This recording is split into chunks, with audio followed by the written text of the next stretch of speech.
주신 하나님의 말씀은 사도행전 9장 23절에서 25절까지의 말씀입니다.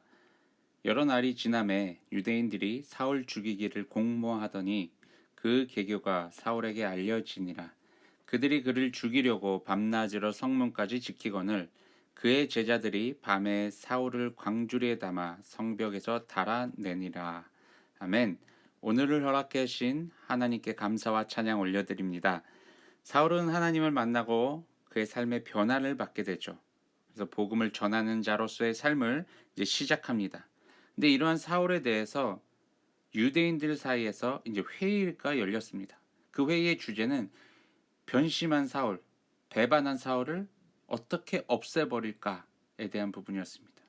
유대인들은 회의를 거쳐서 그들이 이제 계획을 세웁니다. 사울을 죽이기로 이제 그렇게 계획을 세우고 유대인들이 사울을 죽이기로 했다라는 그 계획이 사울에게도 알려집니다. 그들은 사울이 나타나기만을 밤낮으로 성문까지 지켜가면서 다메섹 곳곳을 또 수색하며 사울을 찾기에 혈안이 되어 있었습니다. 그러던 중 사울과 함께 있던 제자들은 가만히 있다간 사울이 그들의 손에 잡혀서 죽을 수도 있겠다라는 생각에 사울을 탈출시키기로 결심을 합니다.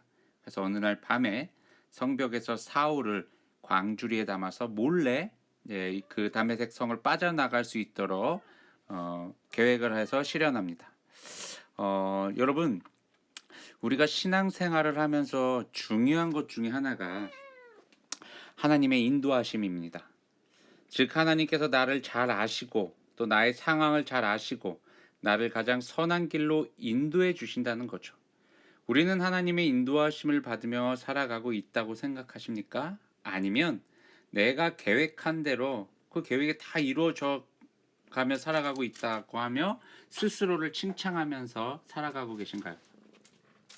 모든 것은 하나님의 손에 달려 있음을 기억하시기 바랍니다.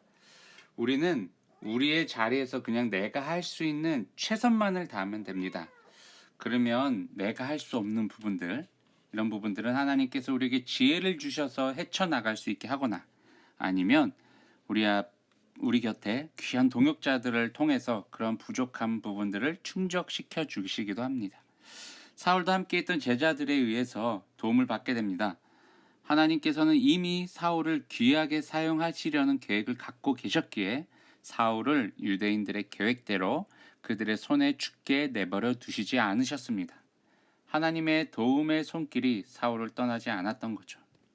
하나님께서는 사울과 마찬가지로 오늘날 우리들에게도 늘 도움의 손길로 함께 하십니다.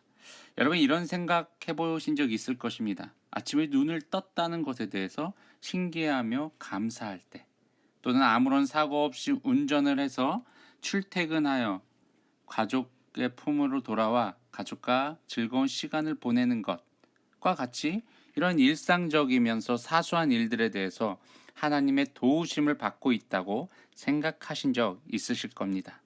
우리는 모두 하나님의 자녀이기에 늘 하나님께서는 이렇게 우리와 동행하시며 우리를 늘 보호해 주시며 늘 우리의 삶을 인도하고 계십니다. 오늘도 저와 여러분이 하나님의 품 안에서 그분의 인도하심을 받아 그 삶 속에서 평안을 누리시길 주님의 이름으로 축원합니다. 샬롬.